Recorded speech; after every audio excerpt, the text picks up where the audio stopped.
বাড়িতে মাংস হলেই আমার মাম্মামের আবদারের শেষ হয় না, যেহেতু মাংসটা একটু ভালোই খায়।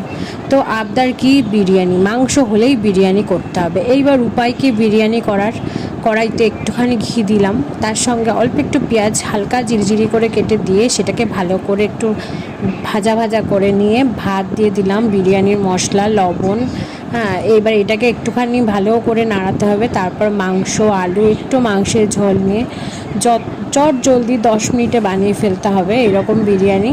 আর এই সব জিনিসগুলো মোটামুটি বাচ্চাদের খুব মুখরোচক, আর আমার মেয়ের তো ভীষণ মুখরোচক। ও যে কি ভালো খায়, আর ওর জন্য আমার এগুলো করতেই হয় যাতে ভাতটা তাড়াতাড়ি উঠে যায়। তো আমার মতো কাদের কাদের এইরকম অবস্থা হয় তোমরা তাড়াতাড়ি জানিও। হ্যাঁ, তো চলো আজকের মতো শুভরাত্রি, এবার শোনো ফিডব্যাক। ভালো হয়েছে?